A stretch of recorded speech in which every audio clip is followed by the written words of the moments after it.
Hello students, कैसे हो आप लोग। आज अपने स्टार्ट करने वाले क्लास 9 का विकास का जो फाइनल असाइनमेंट है, जिसमें हमने डिस्कशन करने वाले हिंदी सब्जेक्ट में विभाग बी की। इसके पहले ऑलरेडी मैंने विभाग ये अपलोड करके यूट्यूब पर रख दिया है। जो आपने नहीं देखा हो तो उसकी लिंक आपको नीचे डिस्क्रिप्शन में मिल जाएगी, वहाँ पे जाके आप चेक कर सकते हो। तो स्टार्ट करेंगे विदाउट टाइम वेस्टिंग विभाग बी। कवि किसकी अभ्यर्थना करते हैं? तो कवि सबके जीवन में नए प्रकाश आने की अभ्यर्थना करते हैं। नेक्स्ट क्वेश्चन, कवि कैसी मनोकामना चाहते हैं? तो दुखी लोग दुखों से मुक्त हो, ऐसी मनोकामना कवि चाहते हैं।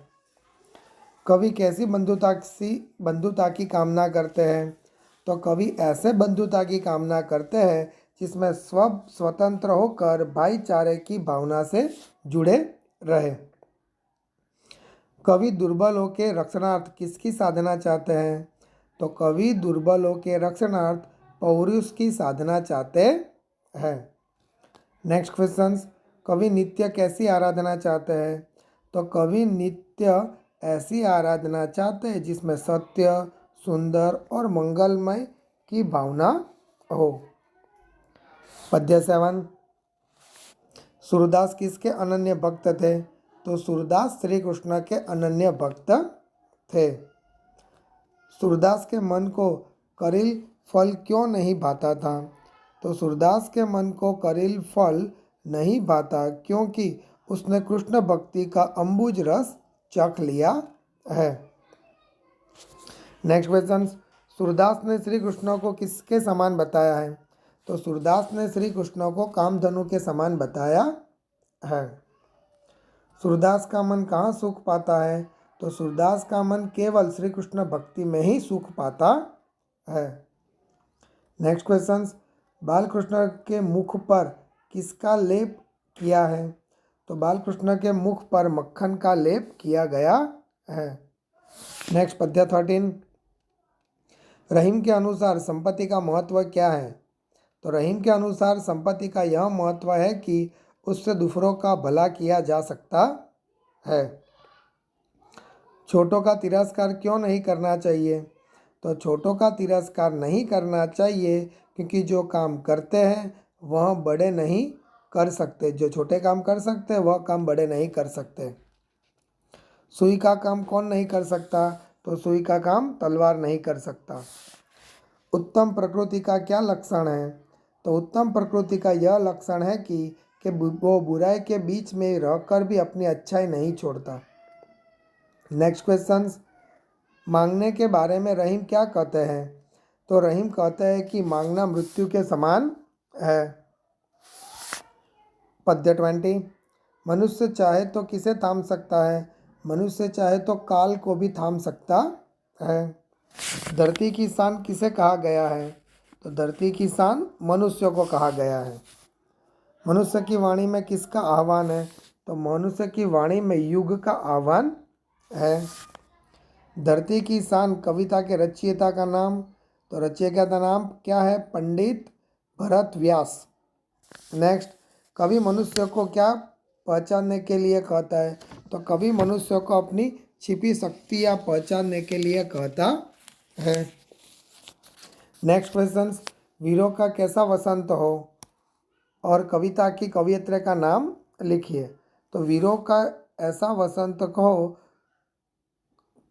कविता की वीरों का कैसा वसंत हो तो वीरों का वसंत हो, और कविता की कवित्री का नाम सुभद्रा कुमारी चौहान है। नेक्स्ट, प्रकृति के तत्व क्या छुपे रहे हैं? तो प्रकृति के तत्व पूछ रहे हैं कि वीरों का वसंत कैसा होना चाहिए। वधु वसुधा में क्या परिवर्तन आया? तो वसुधा रूपी वधु का अंग पुलकित हुआ है। राइट। नेक्स्ट, कवियत्री कुरुक्षेत्र में क्या कहते हैं? तो कवियत्री कुरुक्षेत्र में कहता है कि तुम जागकर देशवासियों को अपने अनंत अनुभवों के बारे में बताओ। कवियत्री की कलम की क्या विशेषता है? तो कवियत्री की कलम की यह विशेषता है कि वो वीरों का वसंत कैसा हो यह कुछ खुलकर लिखने की उसे अनुमति नहीं है। नेक्स्ट क्वेश्चन, मृग कस्तूरी को कहाँ ढूंढता है? तो मृग कस्तूरी को वन में इधर उधर ढूंढते रहता है। हमारा जन्म कृतार्थ करने के लिए किसकी सेवा करनी चाहिए? तो हमारा जन्म कृतार्थ करने के लिए हमें संतों की सेवा करनी चाहिए। नेक्स्ट, भवसागर तरने के लिए कौन कौन से 5 तत्व हैं? तो भवसागर तरने के लिए ये 5 तत्व है: साधु संत का मिलना, हरिभजन, दया की भावना, नम्रता और पुरस्कार। नेक्स्ट, कवि 2-3 वाक्य में उत्तर। कवि के हृदय में कैसी व्यथा है? तो कवि संसार में हो रहा विनाश को के दृश्यों को देखकर बहुत दुखी है। उसे लगता है कि ऐसी स्थिति में उसको चिंता करने वाला कोई नहीं है। उसकी करुण कथा को सुनने के लिए किसी को दिलचस्पी नहीं है। कवि अपनी पीड़ा को घूंट में पी लेने में ही अपनी भलाई समझता है। सारी दुनिया को दुख में डूबी देखकर वह भी गम में समुद्र में डूब जाना बेहतर मानता है। उसे लगता है कि ऐसी स्थिति में उसका कोई भी निशाना सही नहीं बैठने वाला। इस प्रकार कवि के हृदय में घोर दुख और विनाश है। आज मनुष्य किस संघर्ष में रत है? तो आज लोग एक दूसरे को परास्त करने में लगे हैं। एक नए संसार की रचना के लिए मनुष्य वर्तमान जगत के वैभव को नाश करने में लगा है। नेक्स्ट, मानव की क्या स्थिति हो गई है? तो मानव ईश्वर बनने का प्रयास कर रहा है। उसे सारी सृष्टि पर अपना नियंत्रण स्थापित करना है, परंतु आज वह सब ईश्वर सब छोड़कर अपने ही विनाश में लग गया है। ज्ञान और पृथ्वी की ऐसी कैसी स्थिति हो रही है? तो ज्ञान अपनी गहराई खो रहा है और पृथ्वी दुख के समुद्र में डूबे जा रही है। बुद्धि और हाथ किस कार्य के लिए है? स्पष्ट कीजिए। तो बुद्धि का कार्य संसार के अज्ञान को दूर करना, यह छाई पड़ता जड़ता मिटाना है, और हाथों का काम बुद्धि के मार्गदर्शन में पृथ्वी को स्वर्ग की तरह सुंदर बनाना है। करेक्ट। ओके, द नेक्स्ट पद्य 22। कह दे अतीत अब मौन त्याग, ऐसा कवित्र ने क्यों कहा है? तो देश के इतिहास में वीरता और पराक्रम दिखाने वाले अनेक शूरवीर हो गए। इनसे हम अपनी स्वाधीनता और गौरव की रक्षा के लिए बलिदान देने का पाठ सीखते हैं। इसलिए कवियत्री कहते हैं कि कह दे अतीत अब मौन त्याग। ओके, मतलब ये बताना चाहते हैं कि भाई अपने जो पुराने वाले जो वीरों थे उन्होंने बहुत बलिदान दिए हैं, इसलिए बोलते हैं कि अतीत को त्याग और नए की ओर आगे बढ़ो। रंग और रण का विधान कैसा है? तो एक और कोयल की ताने और वसंत के रंग, दूसरी और मरु के युद्ध के गीत गाए जा सकते हैं, गाए जा रहे हैं। इस तरह एक दूसरे को विरोधी प्रवृत्तियों के कारण रंग और रण का विधान है। नेक्स्ट क्वेश्चन, वीरों का कैसा वसंत हो, ऐसा कौन कौन पूछ रहे हैं? तो वीरों का ऐसा वसंत हो कि ऐसा हिमालय, पर्वत, सागर, पूर्व पश्चिम दिशाएं, पृथ्वी और आकाश तथा क्षितिज भी यही प्रश्न पूछ रहे हैं। कवियत्री सुभद्रा कुमारी चौहान किसे दुर्भाग्य मानती है? तो आज भूषण और चंद जैसे वीर रस के लिए निर्भय कवि नहीं है। लोगों में बिजली जैसा जोश और जोश भर देने वाले छंदों का भी अभाव है। कवियत्री इस स्थिति का देश का दुर्भाग्य मानती है। Next question number 5। कवि किन ऐतिहासिक घटनाओं के आधार पर कवियत्री ने वीरों का वसंत बताया? आंसर क्या आएगा? हनुमान द्वारा लंका को जलाना, कुरुक्षेत्र में महाभारत युद्ध, हल्दी घाटी में राणा प्रताप तथा सम्राट अकबर का युद्ध, तानाजी द्वारा सिंहगढ़ विजय की, ये हमारे इतिहास की बहुत प्रेरक घटनाएं हैं। इन्हीं के आधार पर कवियत्री ने वीरों का वसंत कैसा हो यह बताया है। नेक्स्ट 24 पोयम पद्य। संत की सेवा करने से क्या लाभ होगा? तो संत का हृदय पवित्र होता है। संत भगवान का ही रूप है। उसकी सेवा करने से जीवन में कृतार्थता अर्थात सफलता प्राप्त होगी। नेक्स्ट, कबीर भगवान के स्मरण का क्या महत्व बताते हैं? तो मनुष्य का यह स्वभाव है कि दुख का समय आने पर वह भगवान को याद करता है और सुख के दिनों में वह भगवान को भूल जाता है। कबीर कहता है कि यदि सुख में भी हम भगवान को न भूले तो हमारे जीवन में कभी दुख नहीं आएगा। Okay student, the next start करेंगे। 5 या 6 वाक्य में उत्तर लिखिए। तो फर्स्ट क्वेश्चन क्या है? सत्य सुंदर मांगल्य की नित्य हो आराधना, काव्य पंक्ति का आशय स्पष्ट कीजिए। तो कवि वसंत बापट बहुत ही उदार रूप और ऊंची दृष्टि के कवि हैं। वसंत बापट वह चाहते हैं कि लोग सत्य के मार्ग पर चले, उनके हृदय में शुभ और सुंदर भावनाएं हों, लोग स्वार्थ को त्याग कर सबके हित की बात सोचें। नेक्स्ट, कवि की क्या अभ्यर्थता है? तो कवि चाहते हैं कि मनुष्य के जीवन में नया प्रकाश आए, वह नई नई चेतना का अनुभव करें, उसके हृदय में सुंदर और नए विचार हो, उसकी सभी आशाएं पूरी हो, वह मनुष्यता की पूजा करे और सब लोग धीर वीर बने। नेक्स्ट, थर्ड नंबर, देह मंदिर चित्त मंदिर एक ही है, प्रार्थना काव्य पंक्ति का आशय स्पष्ट कीजिए।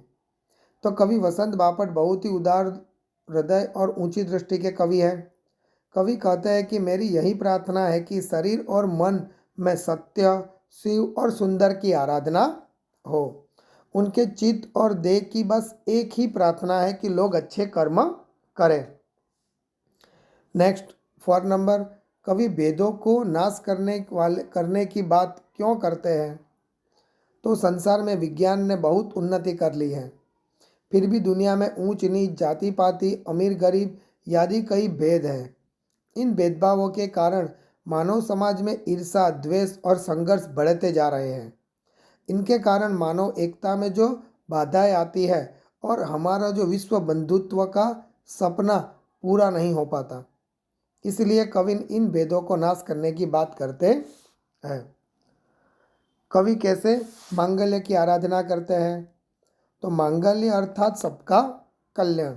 कवि कहते हैं कि सब लोग सत्य के मार्ग पर चले, सबके मन में सुंदर विचार आए और सब एक दूसरे के कल्याण की बात सोचे। इस तरह कवि सबके कल्याण की कामना करते हैं। पद्य 7, बालक श्री कृष्ण के स्वरूप का वर्णन कीजिए। तो बालक श्री कृष्ण की मूर्ति बड़ी मनोहर है। वे अपने हाथों में मक्खन के लिए घुटनों के बल चल रहे हैं। उनके मुंह में मक्खन लगा हुआ है। उनके गाल सुंदर और आंखें चंचल हैं। उनके माथे पर गौरचंद का तिलक लगा हुआ है। उनकी लटें मदमस्त भौरों जैसी सुंदर लग रही हैं। वे अपने गले में कठुला की माला पहने हुए हैं। इस प्रकार श्री कृष्ण की छवि अत्यंत मनमोहक है। नेक्स्ट, सूरदास अपने आप को धन्य क्यों मानते हैं? तो सूरदास श्री कृष्ण के अनन्य भक्त हैं। श्री कृष्ण के अतिरिक्त वे किसी और का पूजा या और किसी का ध्यान नहीं करते। श्री कृष्ण थे मनमोहक छवि सदा उनकी आंखों में बसी रहती है। यह छवि उनके अनुपम सुख प्रदान करती है। वे श्री कृष्ण के इसी छवि को दुर्लभ मानते हैं। उन्हें अपने प्रभु की इस अनोखी मूर्ति के दर्शन हुए हैं, इसलिए वे अपने आप को धन्य मानते हैं। नेक्स्ट, थर्ड नंबर, सूरदास जी ने किन उदाहरणों द्वारा अपनी अनन्य भक्ति प्रकट की है? तो सूरदास जी कहते हैं कि श्री कृष्ण रूपी जहाज का पंछी हूँ, मैं उन्हें छोड़कर और कहीं नहीं जा सकता। श्री कृष्ण की महिमा भूलकर भी मैं और किसी देवता का ध्यान नहीं कर सकता। श्री कृष्ण जैसी गंगा का जल मिलने के बाद मुझे कुएं का जल पीना नहीं चाहिए, मैं पीना नहीं चाहता।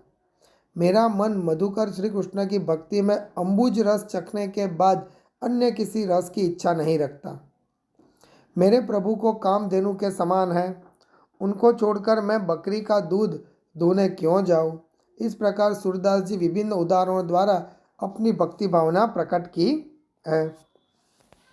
नेक्स्ट क्वेश्चन नंबर 5, मेरे मन का अनंत कहा सुख पावे, आशय स्पष्ट कीजिए। और जैसे बड़ उड़ी जहाज को पंछी फिरी जहाज के पाँव। बस दोनों आंसर कैसे हैं? आंसर सेम है, इसलिए एक ही साथ लिखा है। सूरदास जी कहते हैं कि मेरा मन श्री कृष्ण के सिवाय और कहीं सुख नहीं पाता। जैसे जहाज का पंछी जहाज से उड़कर पुनः जहाज पर ही आता है, उसी तरह मेरा मन अन्य देवताओं के यहाँ से भटक कर फिर श्री कृष्ण के चरणों में लौट आता है। कमल नयन श्री कृष्ण की महिमा छोड़कर वह अन्य किसी देवता का ध्यान कैसे कर सकता है? पद्य 20। धरती की शान कविता का केंद्रित भाव स्पष्ट कीजिए। तो धरती की शान कविता में कवि ने मनुष्य को धरती का सर्वशक्तिमान प्राणी बताया है। कवि के अनुसार मनुष्य में उनके अनेक प्रकार की शक्तियाँ छुपी हुई हैं। मनुष्य अपनी इन शक्तियों को नहीं पहचानता, इसलिए वह असहाय बन जाता है। सच यह है कि मनुष्य महाकाल बन सकता है, उसकी आवाज़ युग बदल सकती है, वह चाहे तो ऊंची से ऊंची उड़ान भर सकता है। इस प्रकार कविता का केंद्रीय भाव मनुष्य को अपनी शक्तियों को पहचानने के लिए प्रेरित करता है। धरती की शान कविता में कवि ने किन प्रकृति दर्शों का चित्रण किया है? क्यों, कैसे? तो आंसर आएगा, कवि ने कविता में पहाड़, नदियाँ, धरती, आकाश, हवा जैसे प्राकृतिक सौंदर्यों का चित्रण किया है। कवि ने मनुष्य को असीम शक्तियों से अपने संपन्न बताया है। वह कहता है कि मनुष्य चाहे तो पर्वत को फोड़ सकता है, वह चाहे तो नदियों का प्रवाह मोड़ सकता है, वह अगर ठान ले तो धरती और आकाश को भी जोड़ सकता है। मनुष्य पवन सा गतिमान है, इसलिए वह आकाश में ऊंची से ऊंची उड़ान भर सकता है। नेक्स्ट क्वेश्चन, मनुष्य के लिए कोई भी कार्य असंभव नहीं है, काव्य के आधार पर अपने विचार प्रकट कीजिए। तो मनुष्य अत्यंत समर्थ प्राणी है, वह चाहे तो पहाड़ को भी फोड़ सकता है, नदियों को भी प्रवाह को मोड़ सकता है, वह मिट्टी के अमृत निचोड़ सकता है, वह चाहे तो काल को भी रोक सकता है। इस प्रकार मनुष्य हर असंभव कार्यों को संभव कर सकता है। नेक्स्ट पद्य 24। कस्तूरी और मृग के उदाहरण के द्वारा कबीर ने क्या संदेश दिया? तो कस्तूरी मृग की नाभि में रहती है, पर मृग को इसका पता नहीं होता है, वह उसे वन में यहाँ वहाँ ढूंढते फिरता है। कबीर कहते हैं कि संसार के लोगों की यह दशा है। परमात्मा उनके हृदय में निवास करता है, पर वे अज्ञान के कारण इस सत्य को जान नहीं पाते। वे उस पाने के लिए इधर उधर चक्कर लगाते रहते हैं। इस प्रकार कबीर कवि कहते हैं कि मनुष्य को अपने हृदय में ही ईश्वर की खोज करनी चाहिए। नेक्स्ट 24 पद्य में सेकंड नंबर क्वेश्चन, कबीर सज्जन और दुर्जन में क्या अंतर बताते हैं? तो कबीर कहते हैं कि सज्जन अच्छे लोगों के संबंध बनाकर उसे कायम रखता है, वे रुठते हैं तो भी उन्हें बार बार मनाकर संबंध को जोड़े रखता है। दुर्जन का व्यवहार इससे उल्टा है, जैसे मटके को जरा सा धक्का मारने पर वह फूट जाता है, उसी तरह दुर्जन व्यक्ति टूट रहे संबंध का पूरी तरह तोड़ने में संकोच नहीं करता। इस तरह सज्जन में जोड़ने के दुर्जन को बुद्धि होती है। Next the last question, Kabir ने संतोष की महिमा किस प्रकार बताई है?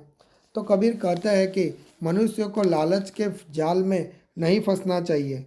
जो कुछ भगवान के ने उसे दिया है उसी में उसको संतुष्ट रहना चाहिए। मनुष्य के ने गायों, हाथी, घोड़े तथा खान से मिलने वाली बहुत मूल्य रत्न मिल जाए, फिर भी धन संपत्ति के लोभ में वह मुक्त नहीं रह सकता। जब तक यह लोभ है तब तक वह सुख शांति नहीं मिल सकती। यदि मनुष्य जो कुछ उसके पास है उसी में संतोष माने तो सभी तरह के धन में मिट्टी के समान तुच्छ लगने लगेंगे। उसे अनुभव होगा और संतोष से वह बड़ा कोई धन नहीं है। सो दैट्स वाई यहाँ पे अपने पोएम के सारे आंसर फिनिश होते हैं। मे भी अगर वीडियो पसंद है वीडियो को लाइक और चैनल को सब्सक्राइब करना मत भूलना, क्योंकि आपको यहाँ पे ऐसी वीडियो मिलते रहेंगे। बाकी का स्टार्ट करेंगे नेक्स्ट वीडियो में।